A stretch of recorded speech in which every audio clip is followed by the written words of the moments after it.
Okay, so welcome, Matt. I want to give you a little bit of background on Matt Abrahams.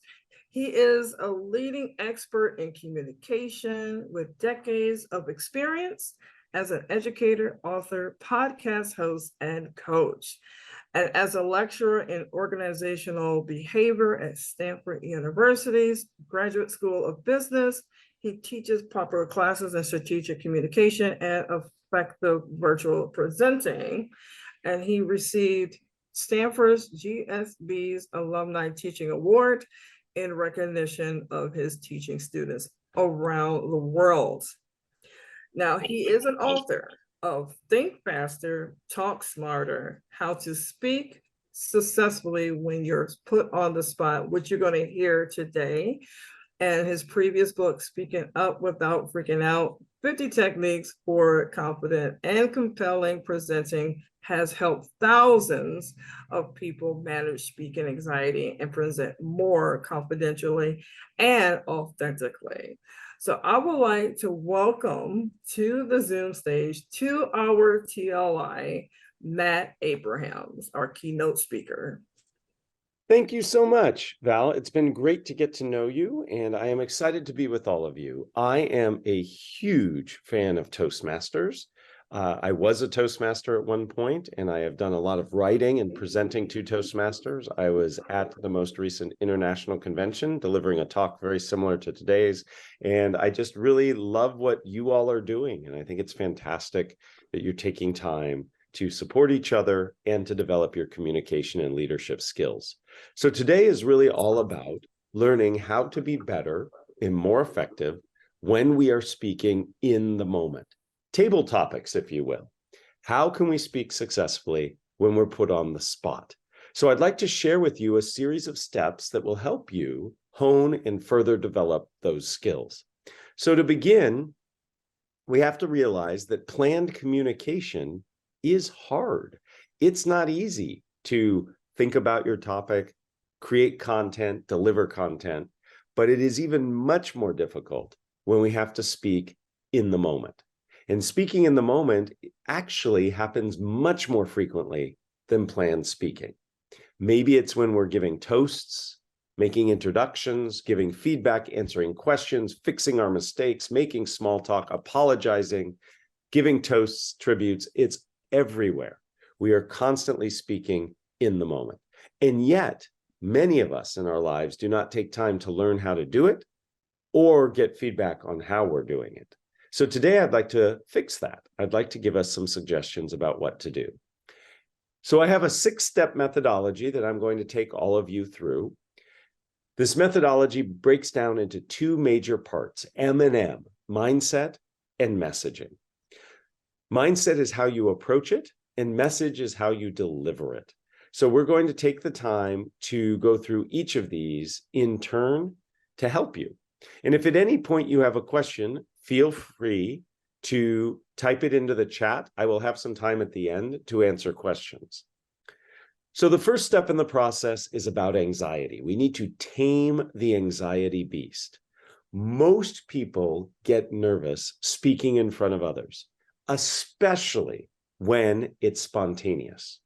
Up to 85% of people report feeling nervous when they are in high-stakes communication situations. And quite frankly, I think the other 15% are lying.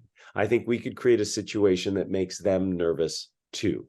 So we have to learn how to manage that anxiety.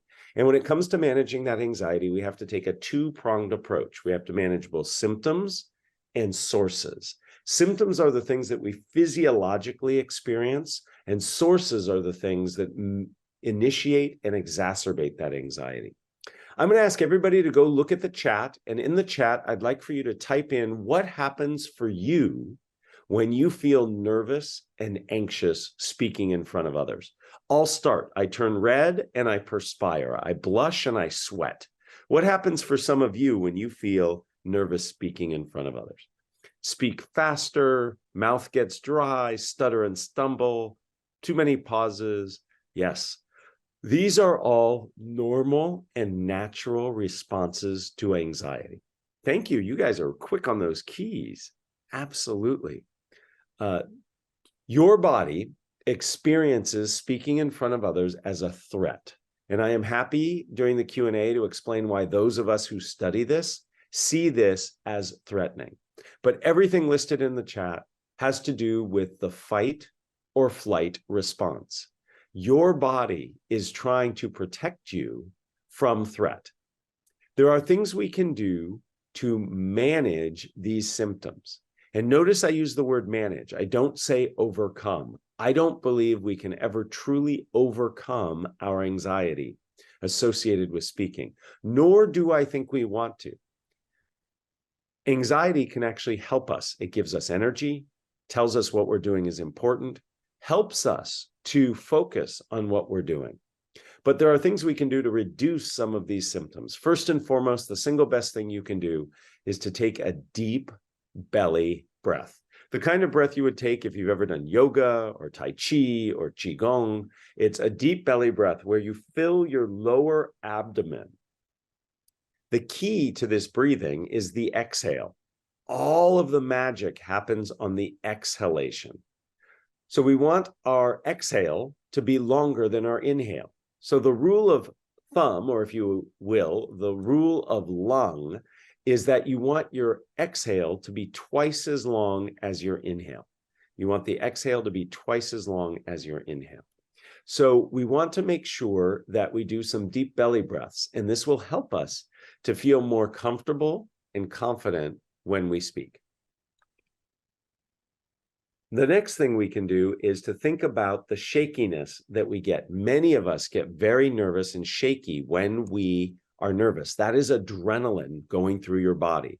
Adrenaline's sole purpose is to move you from threat to safety.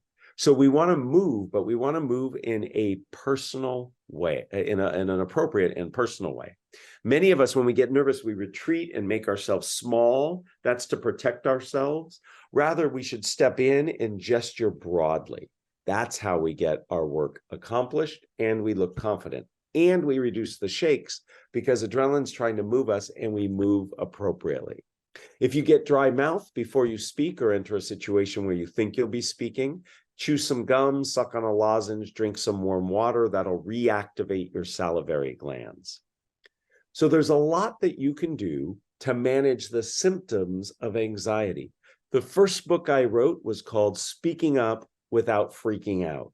And it is all about techniques to manage anxiety, 50 techniques based on academic research to help. I do not expect all 50 techniques to work for any person. My goal, and I'm happy if people find 2 to 3 techniques that work for them. The next side of the equation, beyond managing symptoms, is addressing sources. Sources are the things that actually initiate and exacerbate our anxiety, and there are many. One of the sources that makes us anxious is the goal we are trying to achieve.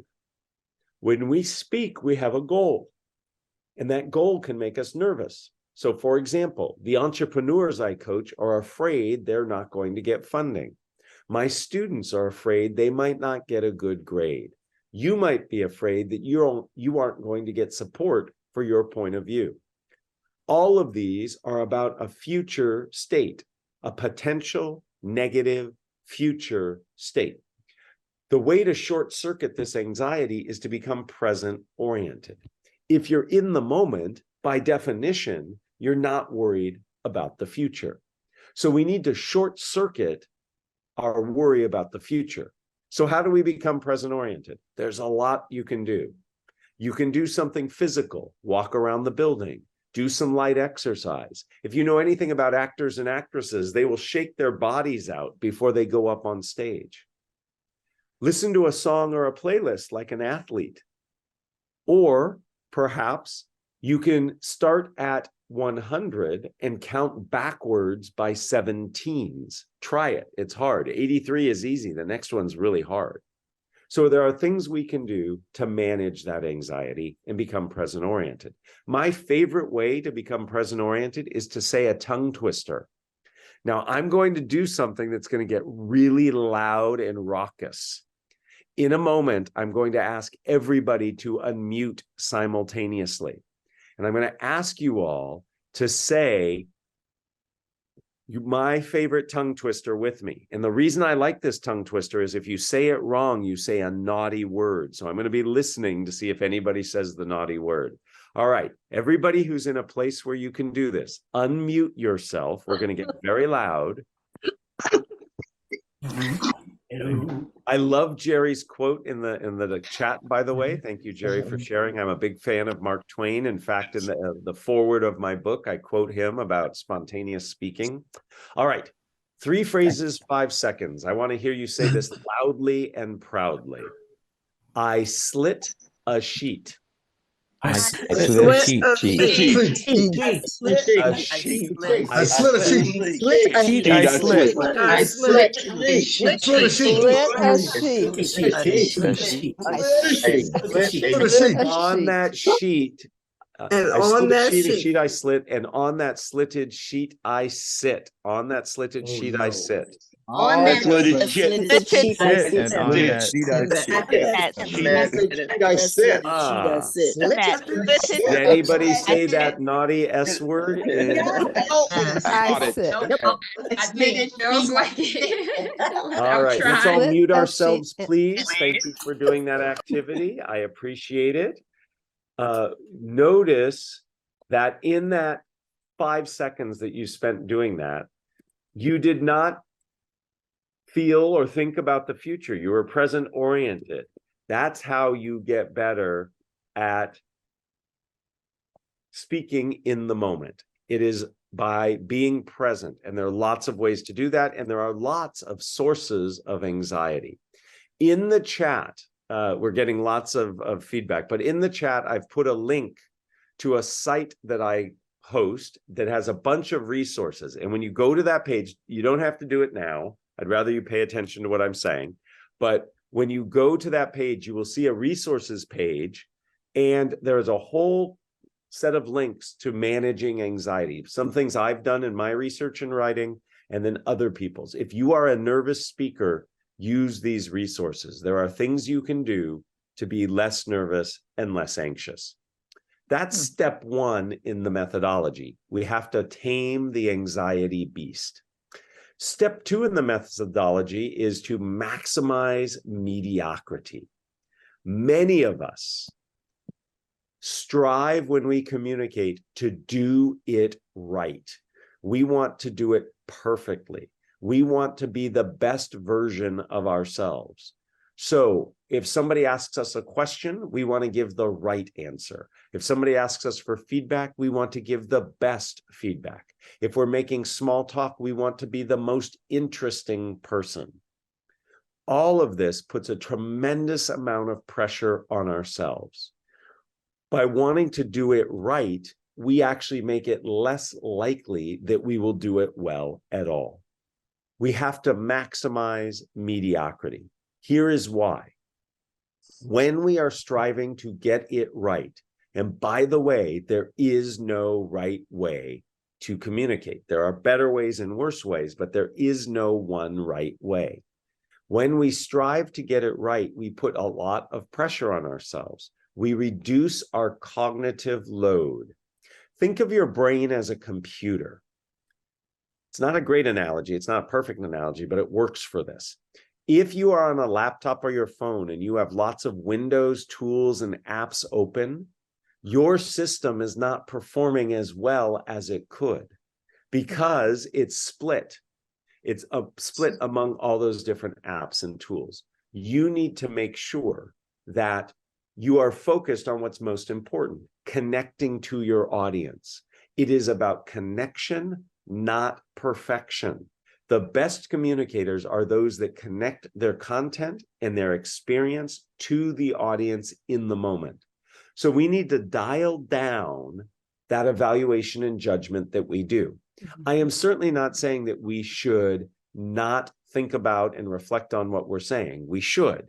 But some of us do this in such an intense way that we actually get in the way of being effective. So we want to maximize mediocrity so we can achieve greatness. In other words, take the pressure off of yourself. Just get the task done. Just answer the question. Just give the feedback. Just have the small talk. Just respond to the table's topics. By doing that, you actually give yourself more cognitive resources to do better. So I live here in Silicon Valley, a lot of computer references. Somebody said that we have to reduce our cognitive cache so that we can actually be present and do what we need to do. So we have to focus on anxiety and then turning down the volume of self-judgment, getting out of our own way. Step 3 has to do with our mindset. Mindset is critical in anything you do.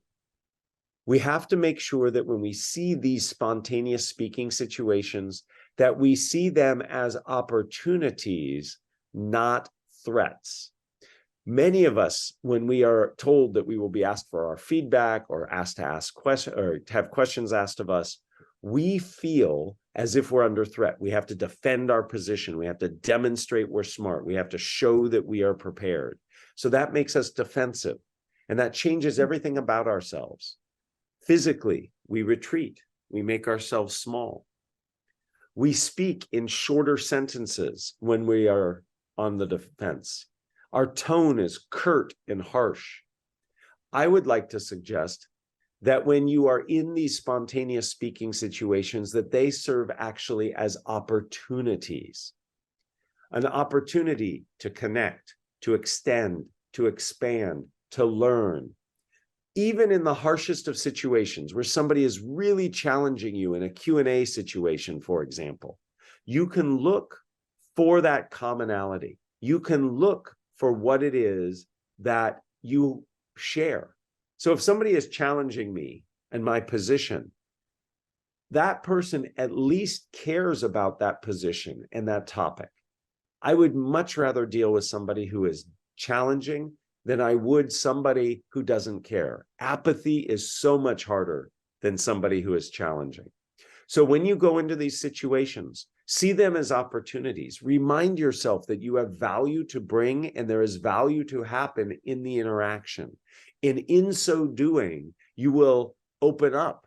You will be broader in your speaking. You will approach. Your tone will be collaborative. Take the time to see these situations as opportunities. So how do we do this? How do we take an opportunistic mindset? 4 tools that I talk about in the book, and I'd like for you to think about. The first comes from the study of growth mindset. Many of you have heard of growth mindset, the work of Carol Dweck. Growth mindset essentially says we are not fixed. In that, what I mean is if we can't do something, it doesn't mean we can't get better at it. Many of us, when we have a failure or don't feel we did as well, say to ourselves, well, I'm just not capable of doing that. It's not who I am. That's a fixed mindset. A growth mindset says, I can learn, I can practice, I can do better the next time. And as part of that, growth mindset talks about a not yet approach.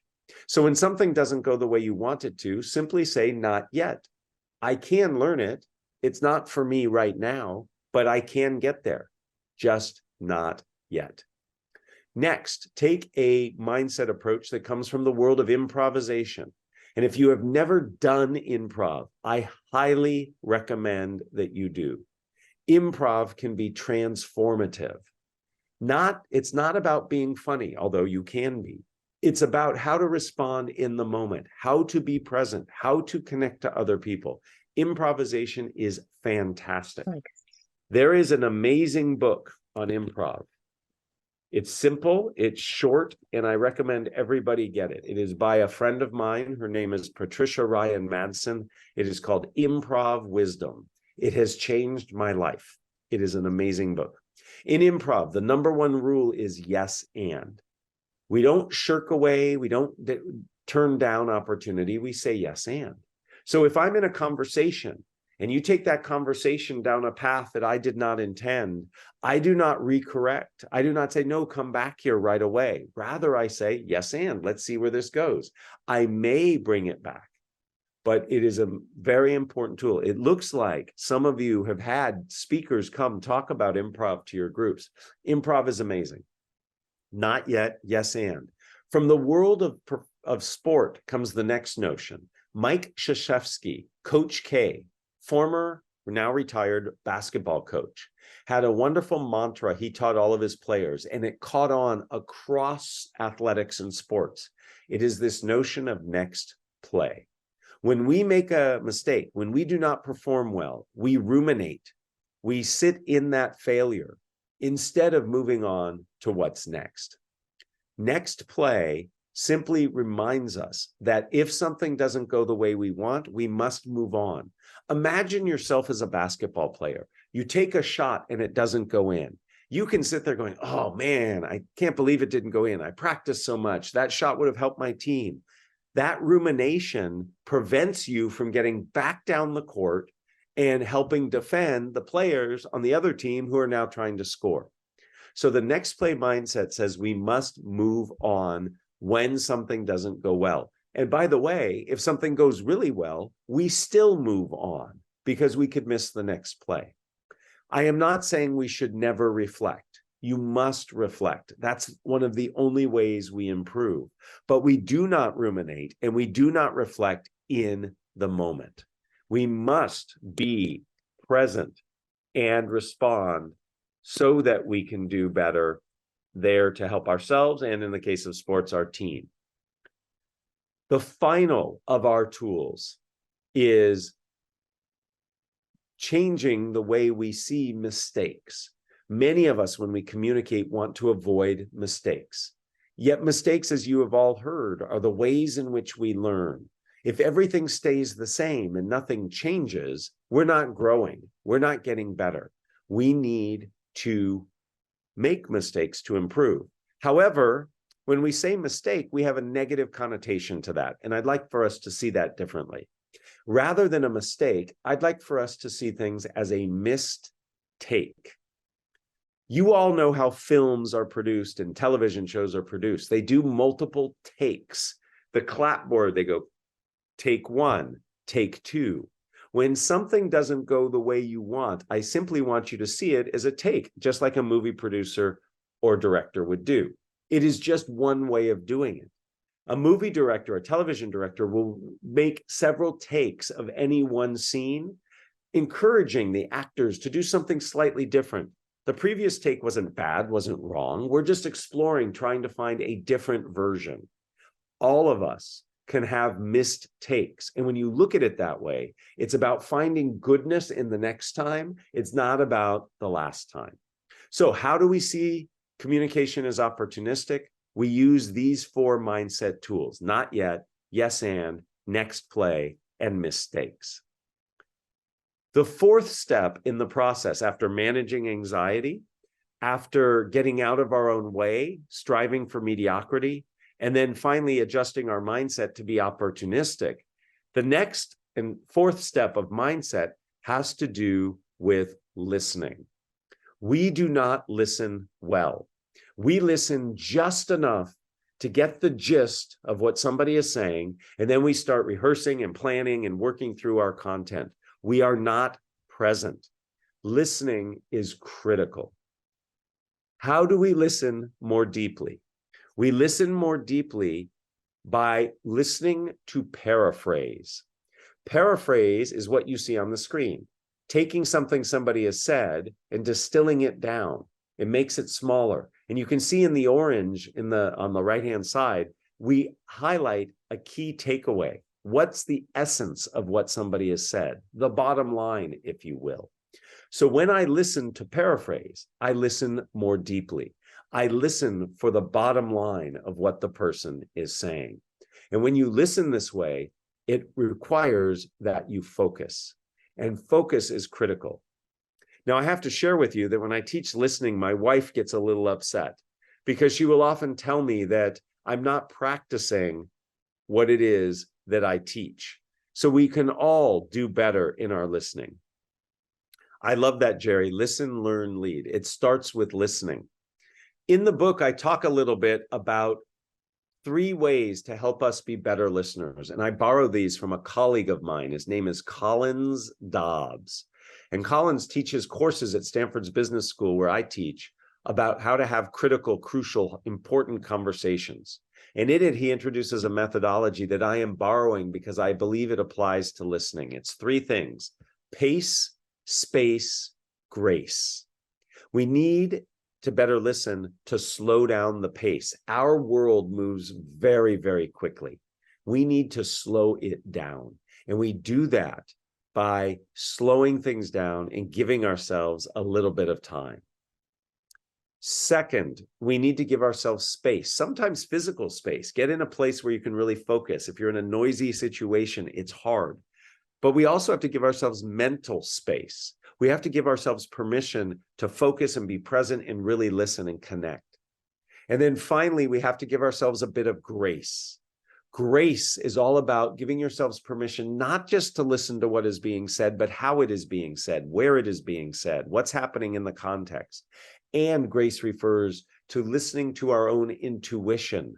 What comes up for us when we listen to somebody? So by focusing on the essence of what somebody is saying, the paraphrase, by looking for pace, space, and grace, we can do better in our listening. Let me give you an example why this is so important.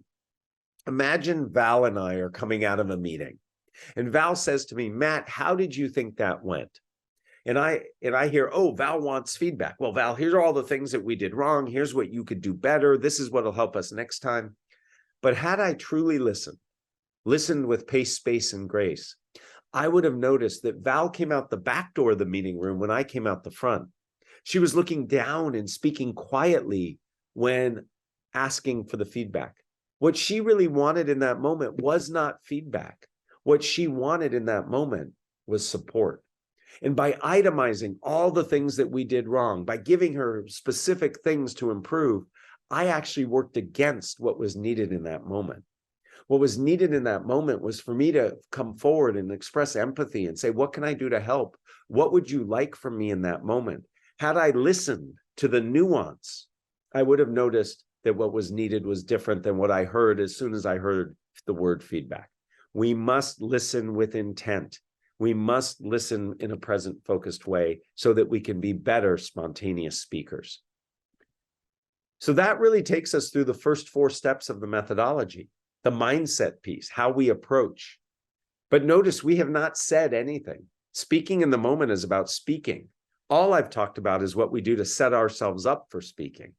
So the last 2 steps in the methodology actually are very specific to what we say.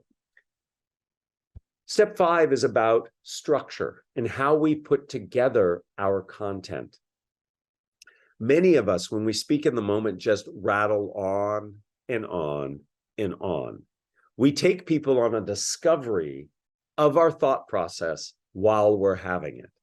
We list and itemize information, and our brains are not set for that. Our brains do not do well with lists. Think about the last time you went shopping and you created a shopping list. How many of those items on your list can you remember before you actually have to write it down and look down at the list? If you're like most of us, not many. 5, maybe 6 or 7 at the most. Our brains are wired for structure. To me, a structure is nothing more than a beginning, a middle, and an end. A structure tells a story. There are many, many structures we can use. A structure gives us a framework, a roadmap, not just for us as the speaker, but it packages information up for our audience. There are myriad structures. Many of you are familiar with this one. It is a structure for persuading or for trying to influence people. If you've ever watched a television ad, you've seen this structure. It's 3 things: problem, solution, benefit. There's some problem in the world. I'm going to share with you about it. I'm then going to tell you my suggested way for solving that problem, addressing that problem. And then ultimately, I'm going to share with you the benefit of doing so. Problem, solution, benefit. The next time you see an ad on television, look at how it's set up. Problem, solution, benefit is likely the structure. What's the value of that structure? Gives you a place to start, a place to end. It builds in transitions. You all, as Toastmasters, know the importance of transitions. If you are simply saying so, next, second, you are not deeply moving your audience along.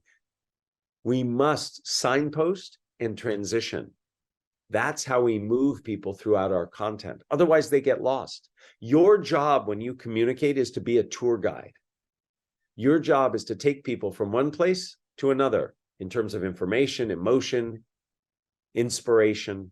And the best way to do that is to connect your ideas. I was a former tour guide many, many years ago when I was in college. And I'll tell you, the place you lose people the most is when you move from one place to the next.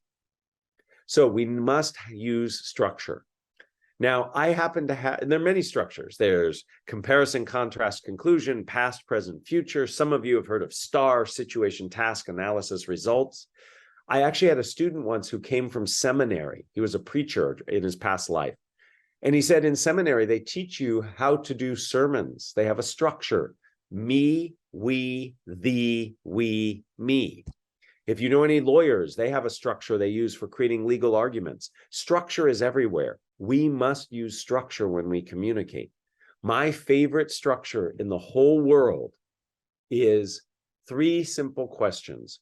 What, so what, now what? What, so what, now what? I love this structure because you can use it in so many ways. What, that is your idea, your product, your service, your position, your feedback. So what is the reason it's important?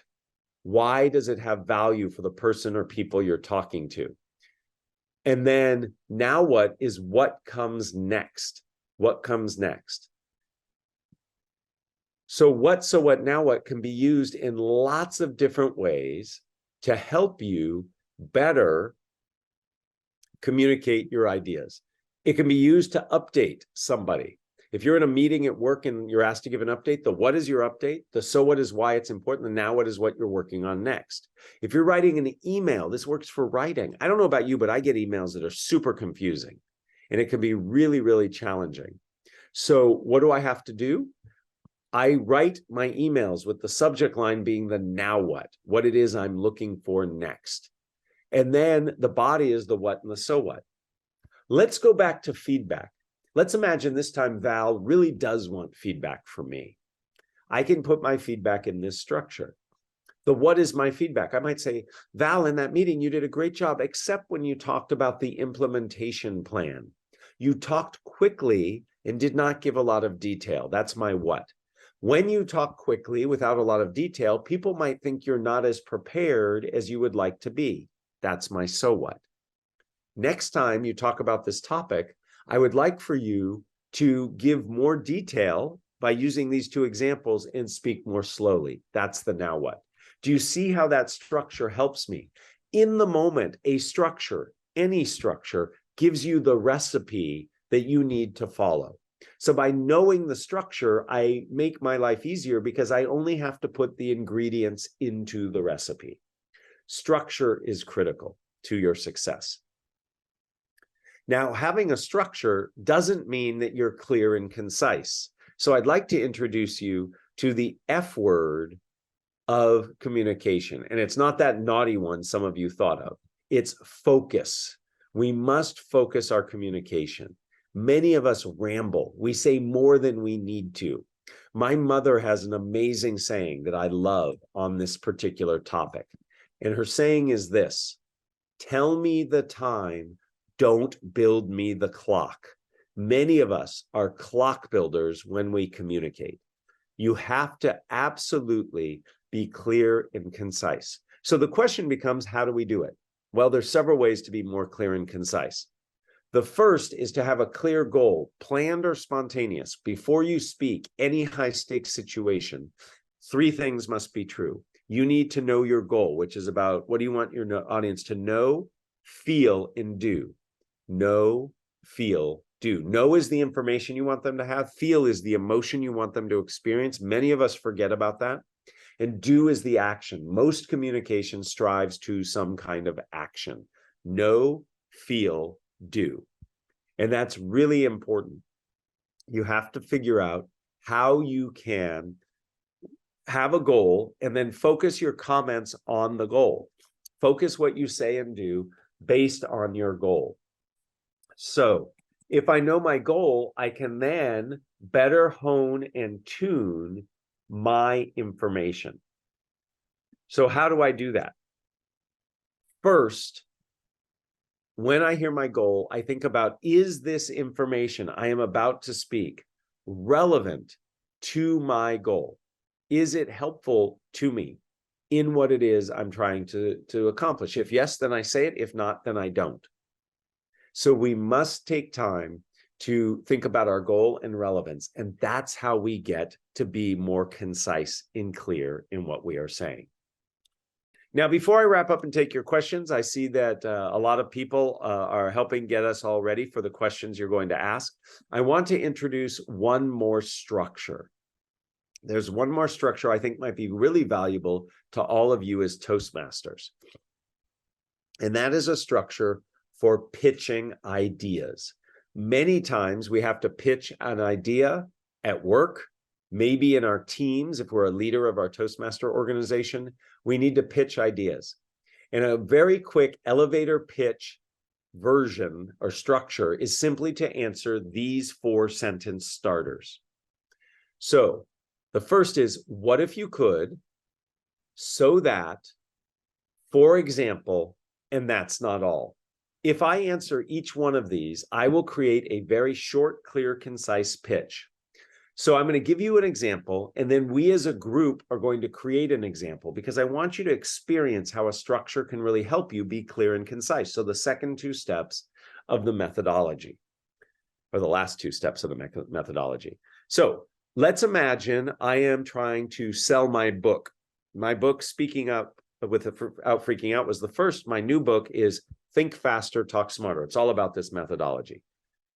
What if you could speak confidently and clearly when put on the spot, so that you can achieve your personal and professional goals?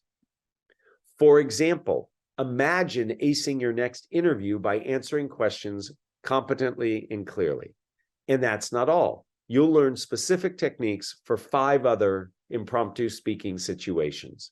By simply finishing these sentence starters, I have a clear, concise pitch. So here's what we're going to do. As a group, we are going to practice that. I'm going to ask you to imagine somebody comes up to you who is not yet a Toastmasters member, and they are interested and curious about the value of joining Toastmasters. So I am going to ask you, 4 of you, to help me create this pitch.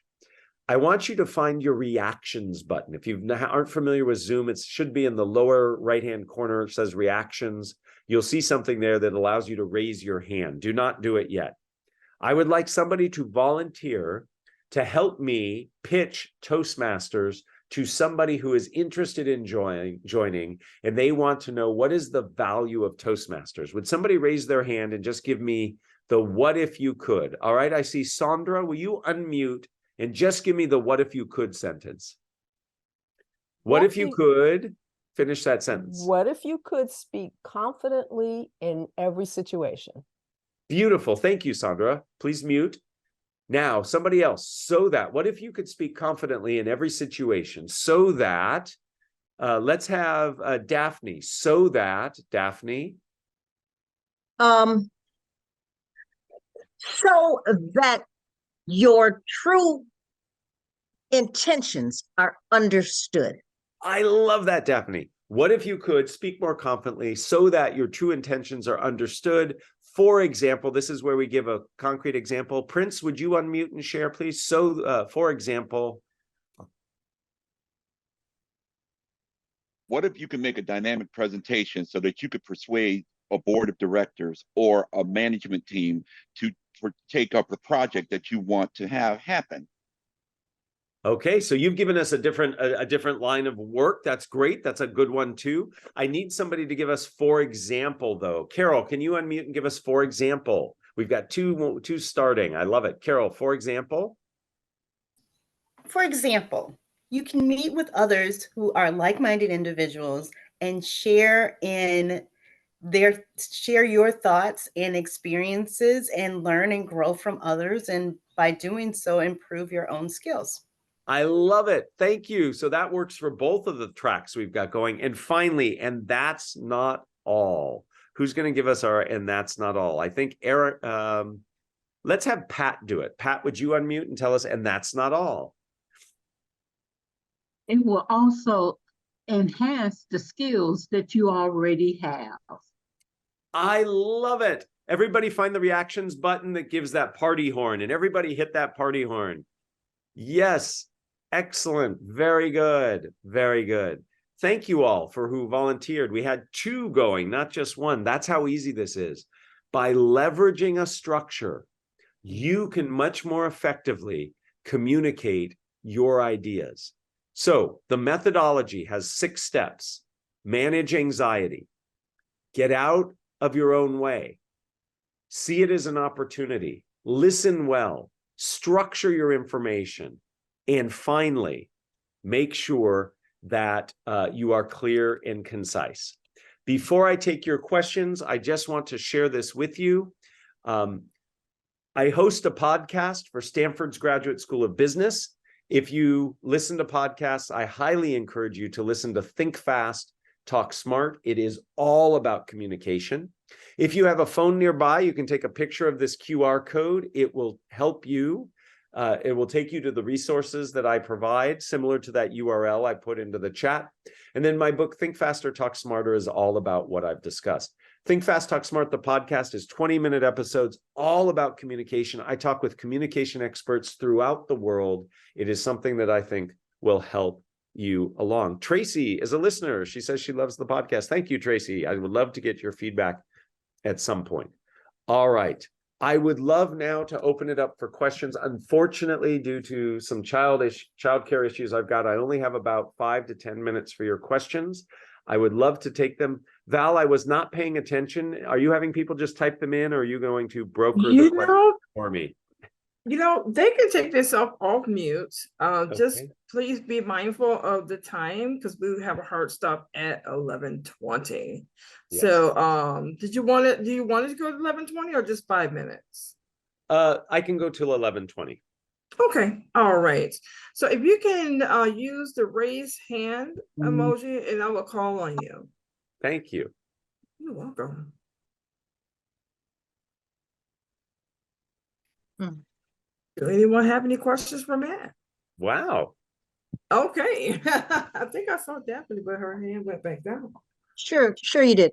I was watching some of the international winners from the past online, and one of them advised that before a competition, you should be careful of the people who'd come up to you saying, "Oh, how many of these competitions have you done? How much experience do you have?" Da da da da da. He says the other competitors may agitate you, or if you are speaking with people who used to be basketball players or whatever, they might actually fall back on trash talk to put you on the defensive, to make you feel like retreating. Oh, you're doing this. Hey, I'll let you, just.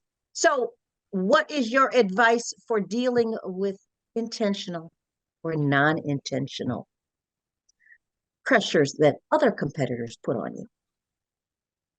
So it is true, and they say they can get into your head, right? And I bet that's what they say. Yeah, absolutely. So part of how I try to manage any negative talk that comes from me or from other people is to remind myself of my purpose. Whenever I communicate, my purpose is to provide value to others. So I simply say to myself, I have value to bring. I have been invited to speak. Somebody has asked a question, so they think I have value. If I'm a competitor in a speech competition, I have earned my right to compete. So I just remind myself that I have value to bring, and that can help you focus, and it can turn down that volume of that negative self-talk if it's coming from you. We say a lot of negative things to ourselves, or it can come in to cancel out the negative talk that might come from others. I simply remind myself, I have value to bring. And often I'm excited to bring that value. And if I remind myself of that, it really helps me to accomplish things that I want to accomplish. So I think that's the best approach, at least from my perspective. Okay. Other questions? Yes, hi, Matt. Robert? Yeah. So I'm listening to this stuff, and it is fascinating. It sounds very helpful, but I can't help but notice it seems like sort of a tension between because these things are spontaneous. Some of this Yeah. requires planning, and I'm not sure how to work it all Reconcile the together, two? or is that a matter of just practicing it when you can remember it as things hit you? I mean, Yeah, what do you no, this think? is a wonderful question, and I really appreciate you surfacing this issue. In my book and in the methodology and in the teaching I do, there are lots of counterintuitive ideas. And those counterintuitive ideas really focus, the biggest one, well, there are two. One is that the most important is that many people feel like they can't get better at speaking spontaneously. We feel like we're born with it or we're not. And I am here to tell you that you absolutely can get better at speaking in the moment. You all know that. You all are in Toastmasters. You know this is a learned skill, and this is something that you can get better at. But the other counterintuitive idea is this notion of preparation. You can actually prepare to be spontaneous. And I know that sounds weird, but it absolutely is true. We can prepare to be spontaneous. And here's an analogy that I think will help you feel more comfortable with it. If you've ever played a sport, most sports happen spontaneously. You're on the court, you're on the field, you're on the diamond. What happens in the moment. But your training, your drills, your practice, that prepares you to respond in an agile way. So when we think about things like playing sports, or if you're a jazz musician, you know, jazz musicians don't play random notes. They play regular chord progressions that they have learned and practiced many, many times. So you are absolutely right that it sounds counterintuitive, but when we step back and think about other areas of our lives where we have to perform spontaneously, we do so, and we do better as a result of that preparation and practice. And that's what table topics are all about, right? I mean, you very rarely are going to be in a circumstance where table topics play out, where somebody says, I have this random quote I'd like you to respond to. No, but your boss might ask you your opinion in a meeting, same skill. You might be asked a question at the end of a presentation, same skill. When you walk into a chit-chat situation, same skill. So it is through that practice, through that preparation, that we actually get better at this work. So thank you for highlighting that very important point, and I appreciate you bringing it up. You're welcome. All right. So Valerie, conscious of time, we have one hand raised and then we have one question in chat about monitoring yourself and making corrections on the fly. Hello, Matt. My question is, how do you feel about hand gestures? How much is too much? Yes, thank you. Thank you for that question. We have not yet spoken about nonverbal presence. Nonverbal presence is really important in speaking. And I spend a lot of time in much of the work I do talking about it. So I'm going to give you my crash course on nonverbal presence in like 1 minute. And I'm going to answer the question that was asked about gestures, which, by the way, is the most frequent question I get about nonverbal presence. So how you hold your body matters a lot. It displays your confidence. It helps you feel better, helps your audience feel that you know what you're talking about. 3 things I want you to do: be big, balanced, and still. By being big, I want you to pull your shoulder blades down, not puffing your chest out by pulling your elbows back. Just pull your shoulder blades down. That makes you look more confident. Hold your head still. Many of us tilt or lean when we speak. That makes us nervous. And we want to avoid shifting, rocking, and swaying. Big, balanced, and still. We make eye contact with the people we communicate with. We don't look all over the place, nor do we stare. Finally, my hands. When you gesture, I only have one rule for gesturing: go beyond your shoulders.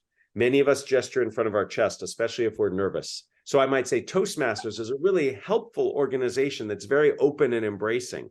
Really? Maybe if I said Toastmasters is a great organization that's very open and embracing. See the difference? All I did was go beyond my shoulders. How much gesturing is too much? It is very hard for me to say.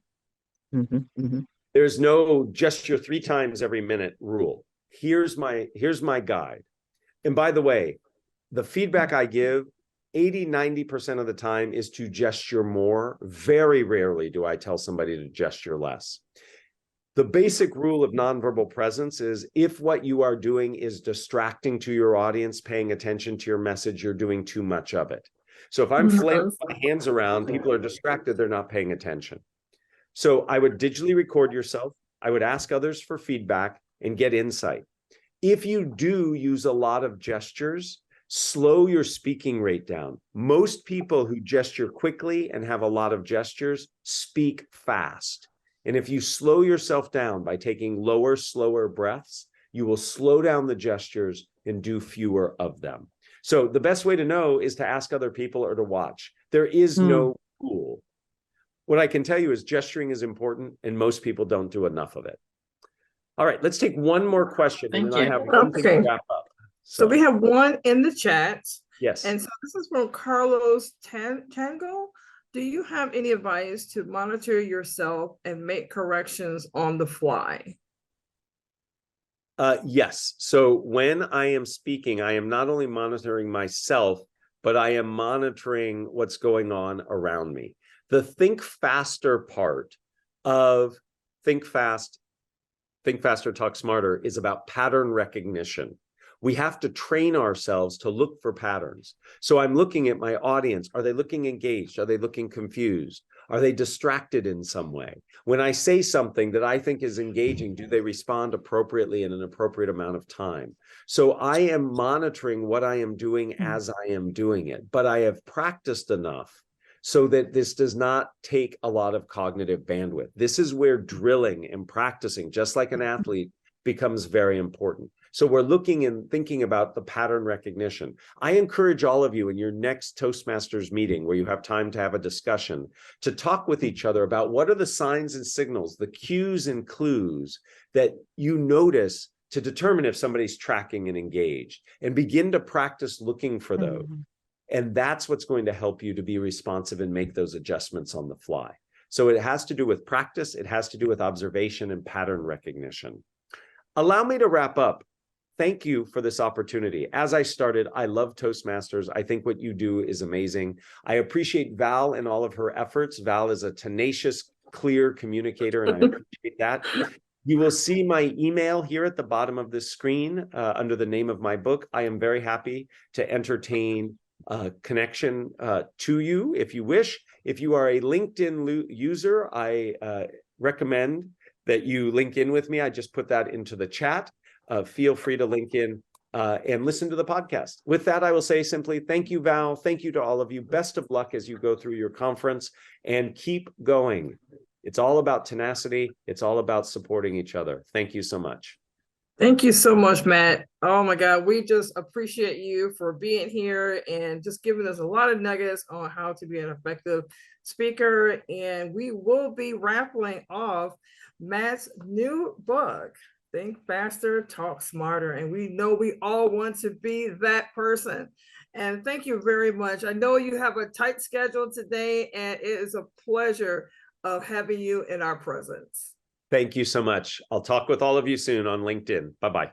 All right. Bye-bye. Bye. Bye.